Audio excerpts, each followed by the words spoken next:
Please welcome my friends, John and Martha King. Well, good morning. In case there's any confusion, I'm Martha King. And Shorty over here is John King. It is fabulous to be with you this morning. It is a real pleasure. You know, this is the conference that John and I enjoy attending the most because, feel it, the energy. Yes! Yes! You are such a supportive, energetic group, and it's just so exciting anytime we're able to be around you all. You know, it's really a wonderful pleasure to talk with you folks because you are very rare. In aviation, women represent a tiny, tiny minority. Only 1 in 5,000 women, for instance, is a pilot. Women represent only 6% of the pilot population. So, you know, one of the highest compliments I can pay to someone is to observe that they're not normal.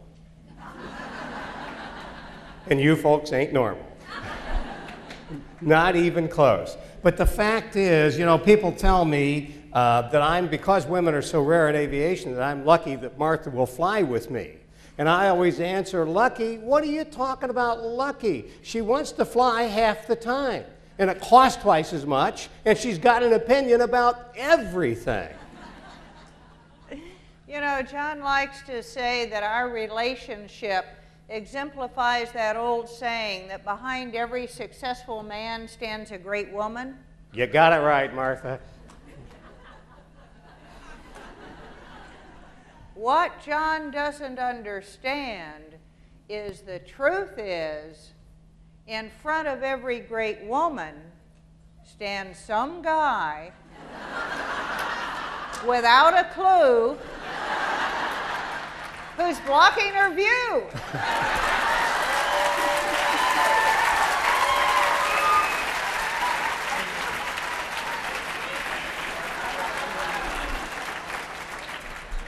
You know, I've been putting up with this for 43 years.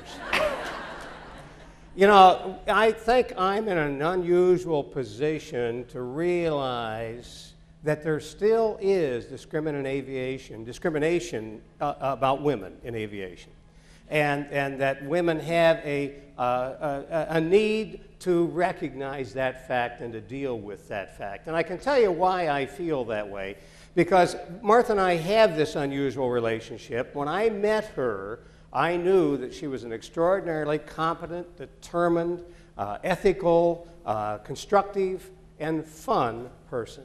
And I decided that I didn't want to let that go to waste. And we wanted to be equal partners in everything we did, including sharing the podium.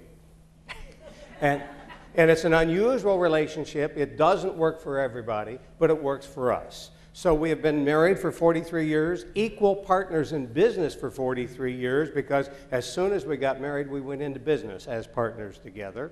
We have been flying together for 38 years, and for the last 21 years, we have been sharing the cockpit of a jet that requires 2 pilots and having to get along with each other in crew coordination. And we take real pride in being a well-oiled team and working together. So we have that relationship as equal partners, and I've always had that. Now, that hasn't prevented Martha from doing things on her own. As you know, she is the first woman to have every category and class of pilot's license that you can have on your certificate. She has had all of those awards that Peggy mentioned earlier. So she's done things on her own. Recently, she was just appointed to the Board of Overseers at University of California, San Diego. And Martha has been kind enough to invite me along to some of the social functions for that. So we go to these social functions for it, and people will always ask me, what is your connection with this event? Because after all, Martha is just a short little red-headed female. And I will explain that Martha is on the Board of Overseers of the University of California, San Diego, and I'm just going along. And then they'll say, well, what do you do? Because now they're trying to make conversation. They're stumbling a little bit after that. And we'll explain that we are equal partners in this business that makes training courses for aviation.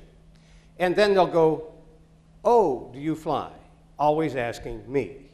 And I'll explain that, yes, I fly. And then they'll turn to Martha and say, do you fly too? And that speaks volumes to me. You know, this is a person who's a very competent, capable person, and it tells me that in a lot of other professions, medicine, you have female doctors all the time, female lawyers, college professors, women are accepted as equals. But in aviation in particular, for some reason, people have a hard time getting their minds wrapped around the idea that women can be pilots and even better pilots than males. So there is that discrimination that exists. You know, people who fly with us, when we fly together, like to tease me that Martha's landings are always better than mine. Now, I explain to them that landings aren't really that important. That really risk management is more important. But what I don't explain to them is that in my heart I know she's a better risk manager than I am too. So the moral of the story is there is discrimination in aviation about women.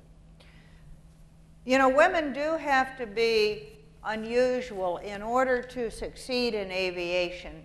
But let me give you a secret.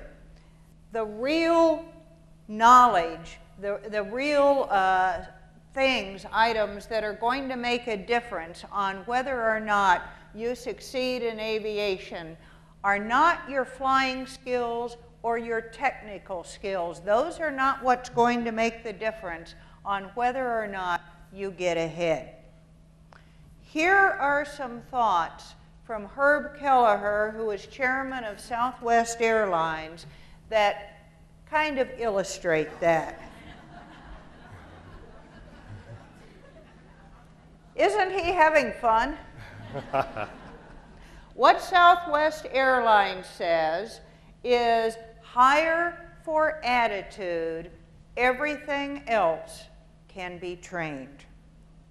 They have in mind a very specific type of person that they're looking for. And what they focus on in the hiring process is a warrior spirit, a servant heart, and a fun-loving attitude. And what they talk about is that people who emphasize too much the fact that they're professionals probably aren't all that good at what they do. Because in Southwest's opinion, what really adds up to professionalism is being very good at what you do in a modest kind of way, doing it with humility. So what Southwest says they are looking for in the people that they want to hire is an attitude of humility, an attitude of modesty, an attitude of selflessness and altruism, that the group is important, that we're a team, that we're working together. Where doing things for other people is the way that you ennoble yourself instead of focusing on doing things for yourself. That's the kind of people Southwest says that they're looking for.